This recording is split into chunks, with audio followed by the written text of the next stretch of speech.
Agora a gente vai conversar com a Sônia Blota. A Sônia Blota, por muitos anos, morou em Paris, obviamente que fazendo matérias para a Band, fazendo matérias para o Band News, fazendo matérias para todo o grupo. Ela pôde conhecer Paris como poucos e traz relatos, traz para a gente mais relatos a respeito da representatividade que Notre-Dame causava a Paris, à França, ao mundo. Boa tarde, Sônia.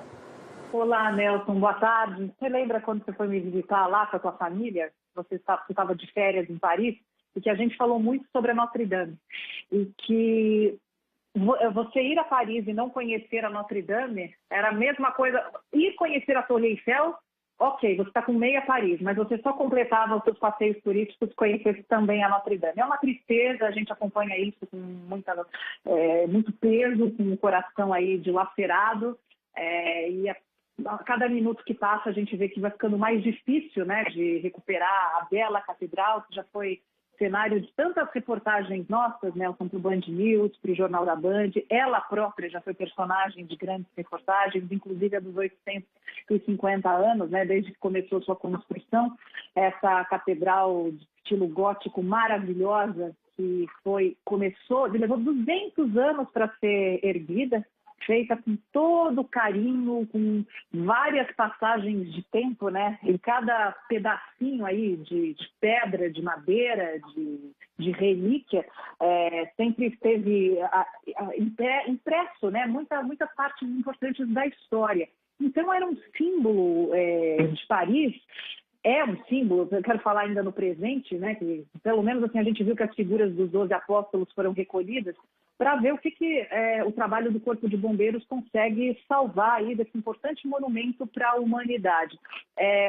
Enfim, eu acho que a tradução maior disso, Nelson, é quando a gente olha nas imagens da agência France Press, os rostos das pessoas vendo aquilo acontecer e impotentes, não podem fazer nda a não ser lamentar tudo o que está acontecendo. Turistas no mundo inteiro ficam chateadíssimos com isso que está acontecendo. Mais um golpe para a França. Felizmente não houve vítimas, mas a história fica mais pobre nesse momento, com um porão inteiro de relíquias com valor para a humanidade assim, sem precedentes, né? A gente costuma muito falar em valor de obras, em quantos milhões de turistas, a catedral, inclusive o número 13 milhões de turistas por ano, mas a gente não pode deixar de falar que é uma história que estava lá, que estava edificada e que as pessoas tinham a oportunidade de chegar perto e ter contato com os séculos passados, né?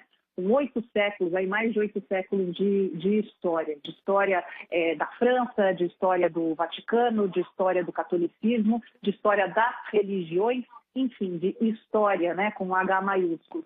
E agora, tecnicamente, Nelson, falando assim, no que muda isso, vai alterar totalmente o cotidiano da cidade, em termos práticos falando. Por quê? Porque Notre-Dame, como o Marcelo Favalli bem nos disse, ela fica na ilha de La Cité.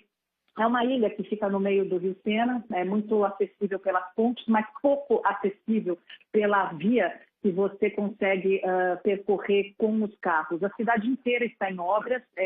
Eu estive lá na semana passada, inclusive passei pela minha querida Notre-Dame, mas a gente vê que a prefeitura, a administração Anne Hidalgo colocou realmente a cidade assim, se transformou Paris em um verdadeiro canteiro de obras, inclusive com muito trânsito.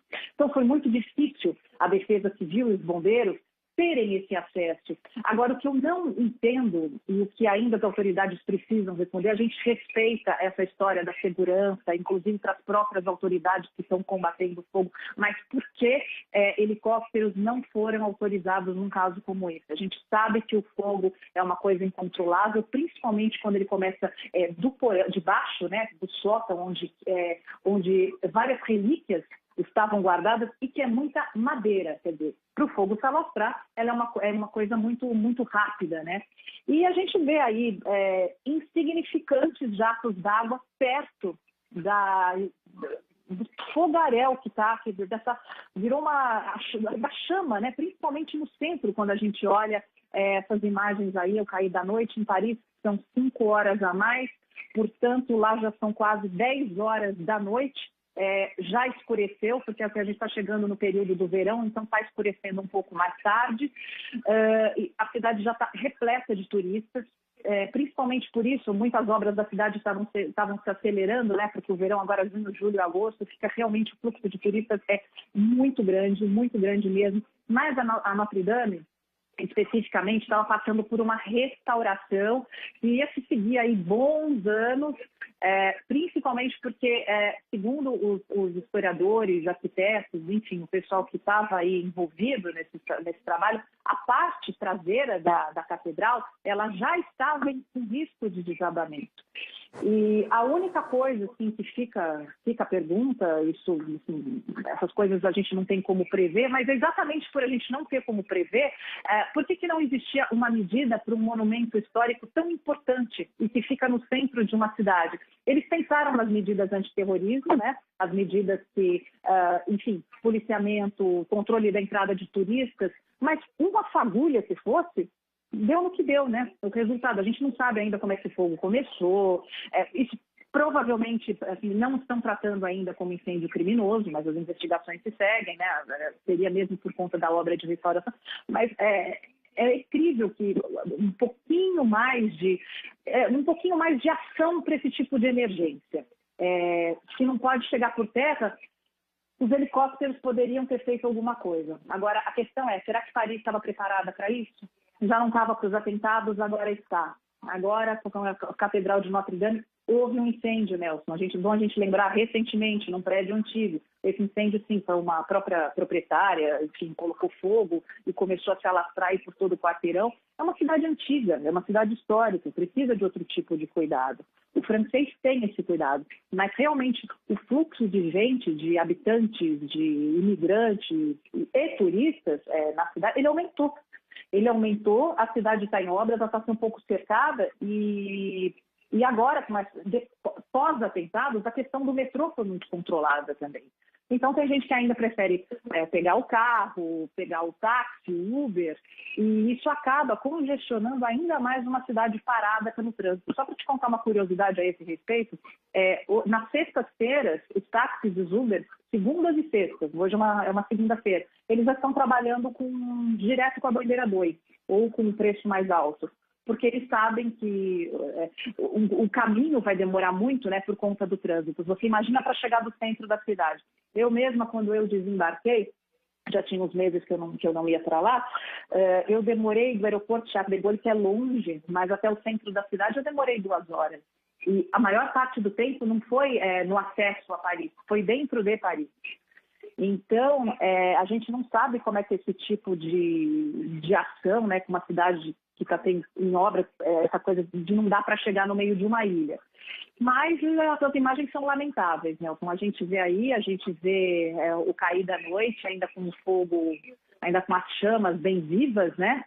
Os jatos d'água que desaparecem no meio dessas imagens que a gente acompanha nas agências, nas principais agências de notícias, as várias imagens que as redes sociais também estão compartilhando, os próprios moradores, os turistas, né, colaborando aí com as informações, com todas as informações que chegam para a gente, não só as agências de turismo. Inclusive a gente tem que agradecer muito, né, as pessoas que lá estão, que estão também comovidas, sabendo a gravidade do problema e que estão ajudando aí o bom jornalismo a funcionar.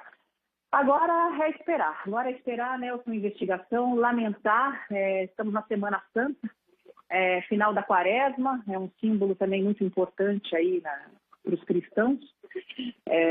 Realmente vai ser mais um tempo difícil aí para a nossa querida França, Nelson.